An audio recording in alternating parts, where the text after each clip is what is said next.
Three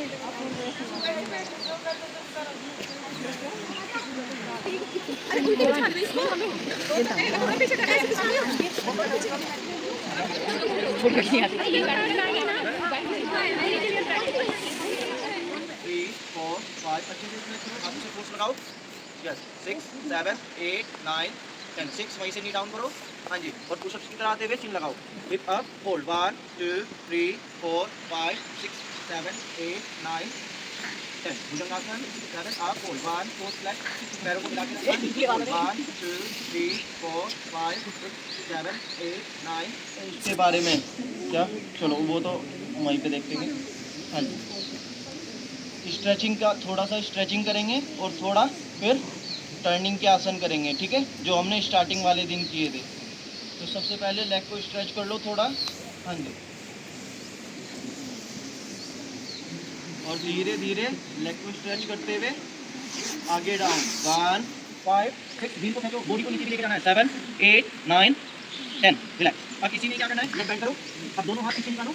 हाँ जी, अगर interlock कर सकते हो तो इंटरलॉक करो, वरना नॉर्मली, ठीक है, यहीं से होल्ड करना है और रिलैक्स। 1 2, कमर को ऊपर खींचो। हाँ जी, स्ट्रेच करो, नेक पास में लेके आओ, लेग को थोड़ा और पास में लेके आओ। हाँ जी, ये बेंड करो अच्छे से, हाथों को पीछे निकालो और होल्ड। 1 2 3 4 5 6 7 8 9 10, रिलैक्स। डीप ब्रीथ इन, फिर से लेग स्ट्रेच करो, डीप ब्रीथ आउट। अब टोस को पकड़ेंगे, सांस लेना, इनहेल, सांस छोड़ते हुए डाउन, एक्सहेल और हाँ जी, सिर लगाओ नीचे।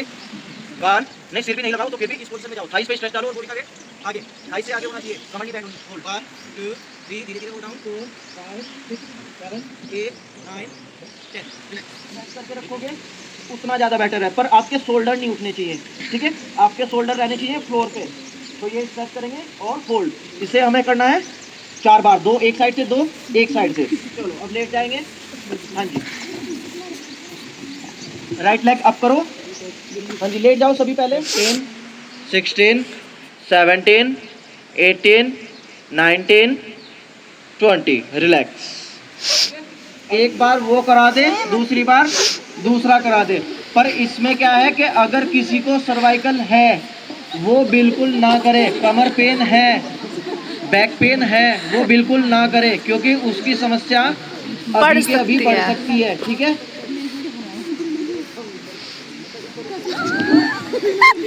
माइग्रेन वाले और आपका सर्वाइकल वाले, बैक पेन वाले, ये आसन करो, जल्दी दूसरों को करवाओ साथ में। अगर किसी पे, अगर कोई नहीं कर रहा है तो वो दूसरों की हेल्प करेगा। चलो स्ट्रेच करो और होल्ड। 1 2 3 4 5 6 7 8 9 10, रिलैक्स करेंगे। हाँ जी, अब दोबारा से पोजीशन में आओ आप लोग। नहीं रिलैक्स छोड़ दो, अभी रिलैक्स छोड़ दो। हाँ जी, अब जो नहीं कर रहा है वो दूसरे के बराबर में खड़ा हो जाएगा कराने के लिए, ठीक है। अब एक बार और करेंगे क्योंकि आप लोग बातें कर रहे हो, आसन नहीं कर रहे हो ये वाला। चलो लेट जाएंगे सीधे सभी। हाँ जी, एकदम से नहीं करना है, अभी लेटना है, केवल लेटना है अभी। हाँ जी, लेट जाओ अभी, केवल अभी नहीं करना है। हाँ जी, लेट जाओ अभी। 6 7 8 9 10, चलो रिलैक्स करेंगे, बैक आ जाएंगे और रिलैक्स। नहीं मैं करा दूंगा, मेरे कराने की कोई दिक्कत नहीं है, पर वो रुक ही नहीं पाएंगे वहाँ तक के। हलासन हाथ कर लो, ऐसी कोई दिक्कत नहीं है। देखो जितनी देर हमने हलासन किया उसमें अगर जिसके आसन होते हैं, एडवांस होते हैं, और वहीं से वो दूसरा आसन लगा सकते हैं तो वो दूसरा आसन लगाएंगे, ठीक है। उसमें ये नहीं है कि हाँ वो दूसरा आसन नहीं लगाएंगे, ठीक है, तो दूसरा आसन लगा सकते हैं। इसमें अब कर्णपीठ आसन जो कोई करेगा तो कर्णपीठ आसन कर लेना, वरना सर्वांगासन करेंगे, ठीक है। जो सर्वांगासन नहीं कर सकते या फिर बाद में कर सकते हैं तो वो पहले कर्णपीठ कर लेंगे, फिर सर्वांगासन कर लेंगे। कर्णपीठ किस तरह होता है, जिस तरह हम लेग स्ट्रेट लेकर गए थे, ठीक है, वहीं से केवल नी बैंड करनी है और अपनी नी को कान के पास में लेके आना है, ठीक है। तो वो क्या हो जाता है, पूरा टेलबोन उसमें स्ट्रेच होता है। हाँ जी, आप कहते हैं कर्णपीठ आसन करके दिखाओ आप, ठीक है। चलो कोई नहीं बढ़िया बात है, क्योंकि हम कर सकते हैं तो नॉर्मली, ठीक है। चलो तो यहाँ से हलासन में सीधा डायरेक्ट जाना है, ठीक है, और यहाँ से लेग बेंड करके अब यहाँ से नी बेंड करना है और ठीक है। इसमें जितना नी को नीचे खींचोगे कशिश हो जाओ, बेटर रहेगा, ठीक है। चलो लेग बेंड करेंगे, हलासन में जाएंगे सीधा, कर्णपीठ आसन। हलासन में आप नी को बेंड करो, नी को कान के पास में लेके आओ और होल्ड। 1 2, धीरे धीरे कर सकते हो, कोई नहीं, 10 सेकंड करना है और रिलैक्स करना है। हाँ बैक बेस्ट बेस्ट बढ़िया बढ़िया बढ़िया। पाँच पाँच कमर के पीछे लगाओ, पाँच हाथ कमर के पीछे लगाओ। हाँ ये बस, शोल्डर पे वेट रखो।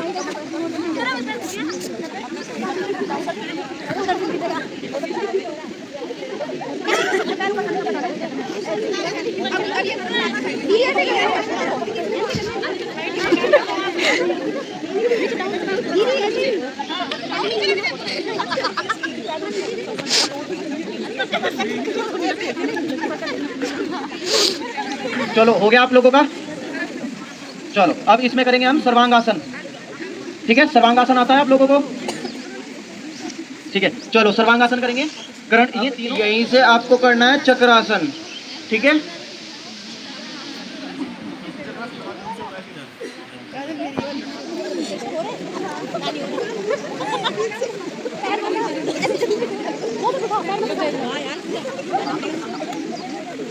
वो बोल नहीं रहे कुछ भी आप लोगों को, पर वो आपको देख रहे हैं पीछे से। ठीक है, तो इस वजह से कर्म को ना बिगाड़े और केवल अपने कर्म के अनुसार आसन करते रहें। ठीक है, आप और होल्ड 1 2 3 4 5 गाइस हम मछली बन गए।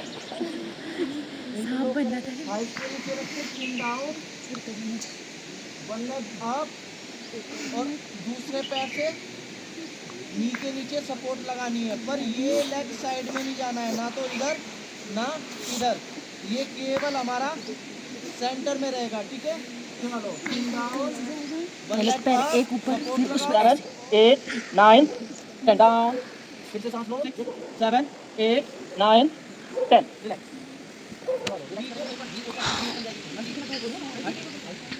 कशिश तमीज से बैठो, तमीज से बैठो। ये हाथ रखने हैं ऐसे, ठीक है, यहाँ से डाउन और धीरे से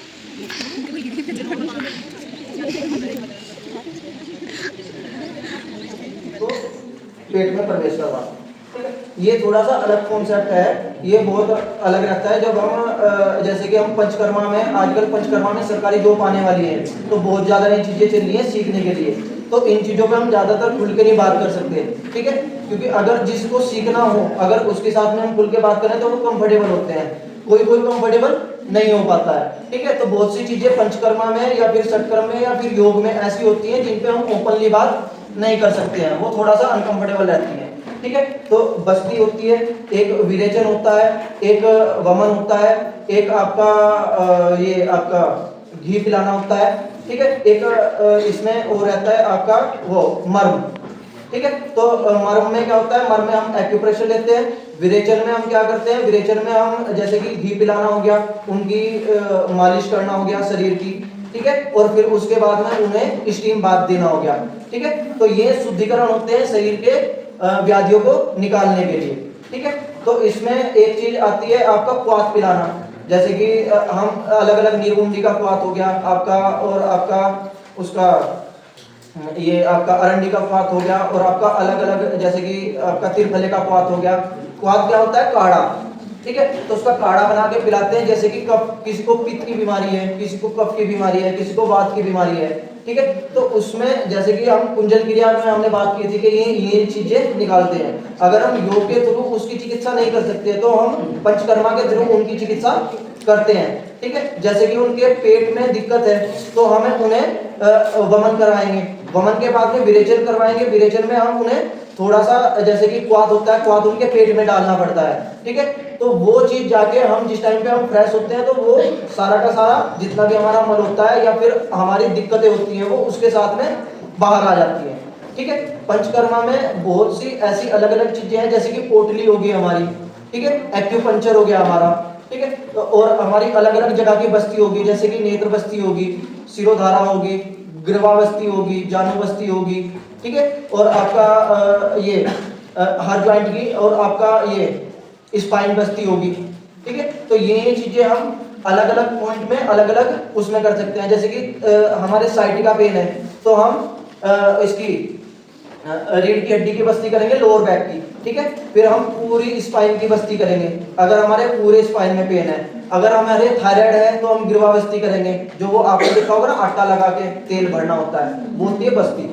ठीक है, तो ये हम अलग अलग तरीके से अलग अलग चीजों में यूज करते हैं। जैसे कि नेत्र की दिक्कत है तो हम नेत्र की बस्ती करेंगे, आंखों में तेल डालना। ठीक है, तो ये जब अलग अलग चीजें हम करते हैं तो इनसे भी हमारी शुद्धिकरण होता है शरीर का बहुत अच्छे तरीके से। पर ये थोड़ा सा कष्टदायी होता है, थोड़ा सा पेनफुल भी रहता है। ठीक है, तो इसमें षटकर्म में अलग चीजें होती है और इसमें अलग चीजें। षटकर्म में होता है जैसे कि हमारे कपालभाति हो गया, हमारा नेति, धोती और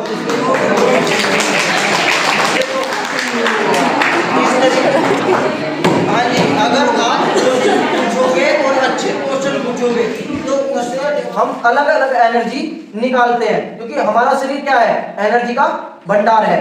और जब हम शब्द को पिरोकर उन एनर्जी को कलेक्ट कर कर एक क्रम में बोलेंगे तो वही एनर्जी जब बार बार हमारे शरीर से बाहर निकलेगी तो वो क्या होगा, कितनी बेटर वो फीलिंग हमें प्रदान कर सकती है, या हम उस एनर्जी को कितने हद तक बढ़ा सकते हैं। ठीक है, एक क्रम आता है कि 1.25 लाख के बाद मंत्र सिद्ध हो जाता है और 24 लाख के बाद वाक्य सिद्ध हो जाता है। तो वो क्यों होता है, क्योंकि उसकी एनर्जी की क्वांटिटी किसी ने जब कर कर देखी है कि ये कितने पर जाकर लोप होता है। ठीक है, तो ये मंत्र इसी तरह से काम नहीं करते। अगर आपके माइंड में नेगेटिविटी है और आप किसी मंत्र का जाप कर रहे हो तो वो नेगेटिविटी बहुत धीरे धीरे निकलती है, पर वो निकल जाती है। पर अगर आपका स्वच्छ मन है और एनर्जी आपकी प्योर है और आप उस मंत्र का जाप कर रहे हो तो वो आपको 10 गुना ज्यादा फल देगा। अब मंत्र जाप में भी जैसे कि अलग अलग मंत्र हैं, तो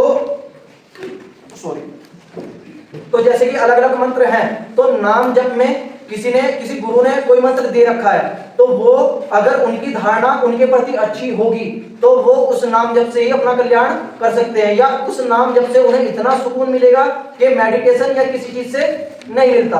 क्यों, क्योंकि उनकी धारणा उनके प्रति इतनी अच्छी है कि वो पूरा का पूरा एनर्जी उनके समर्पित का है। ठीक है, या फिर उनके नाम से या फिर उनका ध्यान करते हुए वो एनर्जी निकल रही है, तो आपको बहुत ज्यादा सुकून मिलेगा उसी टाइम पर जिस टाइम पे आप गुरु मंत्र का जाप करेंगे। ठीक है, क्योंकि वो दीक्षा होती है, जब दीक्षा होती है तो एनर्जी का आदान प्रदान किया जाता है, एक संकल्प के तौर पर दीक्षा होती है। संकल्प क्या होता है, संकल्प एक होता है निर्णय कि मैं इतना कार्य या इतनी चीजें मैं करूंगा और ये मेरा संकल्प है। तो जब संकल्प हम कर लेते हैं तो वो एक दृढ़ संकल्प हमारे मन में स्थापित हो जाता है और वो एक एनर्जी कहीं ना कहीं हमारे शरीर में रहती है। ठीक है, तो जैसे कि अब हम करते हैं नाम जप की बात होगी कि नाम जप में क्या, तो हम इस चीज में आगे बढ़ते हैं। तो मंत्र क्या चीज करता है, मंत्र हमारे वाइब्रेशन उत्पन्न करता है। ठीक है, और संस्कृत भाषा एक ऐसी भाषा है जो दुनिया में सबसे ज्यादा वाइब्रेट करने वाली भाषा मानी जाती है, जिसमें सबसे ज्यादा वाइब्रेशन होती है, तरंगे उठती हैं। ठीक है, तो जिस टाइम पर हम मंत्र जाप करते हैं तो मंत्र जाप किस तरीके से होता है, मंत्र जाप होता है हमारा एनर्जी के तौर पर या फिर किसी पर्टिकुलर जगह पर। जैसे कि गायत्री मंत्र हमारा प्राणवायु होती है, प्राणवायु को अप डाउन करना ही हमारा मंत्र जाप कहलाता है। जब वो खींचती है तब एनर्जी शरीर से बाहर निकलती है। ठीक है, या फिर जब हम उसे जहां तक खींचेंगे, चक्रास होते हैं हमारे, तो यहां तक हमारी प्राणवायु खींचती है नाभि से लेकर। ठीक है, तो जितना हम उसे प्रेशर लगा के जिस शब्द से, अब ये देखना जरूरी है कि इसकी कैलकुलेशन हम कभी नहीं कर सकते कि मंत्र किस तरीके से बनाया जाता है, क्योंकि उसमें एक शब्द भी अगर आपका कहां पर हो रही है। ठीक है, चलो आंखें बंद करो, फील करो और गायत्री मंत्र का तेज उच्चारण करो। तेज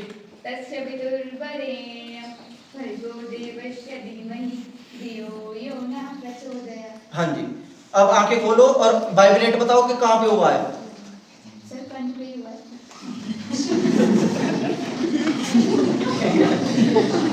ठीक है, नहीं देखो, ओम भूर्भुवः स्वः ये जाता है कंठ से स्टार्ट होता है और हृदय में यहाँ तक के इसकी एनर्जी रहती है। ठीक है, जब आप मंत्र को एक तो बोला जाता है नॉर्मल, एक बोला जाता है वेग से तेज आवाज में। ठीक है, तो जब इसे आप फील करके बोलोगे हर एक मंत्र का वाइब्रेटिंग गले में जाएगा।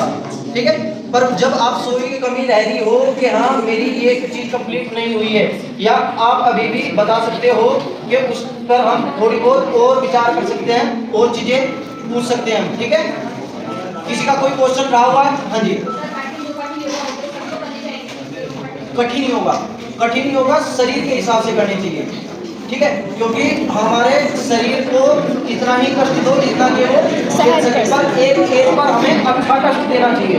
कितनी एज तक के 30 से 35 तक की एज तक के हमें प्रेशराइज अपने शरीर को करना चाहिए, और उसके बाद में निरंतर अभ्यास, नॉर्मल अभ्यास करो। क्लासमेट है सारे। तो लीवर को बेटर करो, चंद्रमुखी लीवर को बेटर करने के लिए जैसे कि कपालभाति है, ठीक है, तो वही एनर्जी आपकी ज़्यादा डेवलप होगी जिस एनर्जी को बढ़ाओगे, ठीक है। राक्षसों में भी सबसे ज़्यादा तपस्या राक्षसों ने किया, क्योंकि उनको क्या था, दृढ़ था, वो हर चीज़ पे अडिक्ट थे। और देवता क्या थे कि देवता थोड़े से आलस्य थे कि हम तो अमर हैं, ये हो जाएगा वो हो जाएगा, और वो अमर होना चाहते हैं, ठीक है। तो इच्छा और सर वो जैसे सर्वाइकल है ना, तो नहीं वो मैं पूछ नहीं किया करते। फिजियोथेरेपी करवाई, मेरा था ना पहले बहुत ज़्यादा, तो यहाँ सिर पे भी चला जाता था, मैंने थेरेपी करवाई।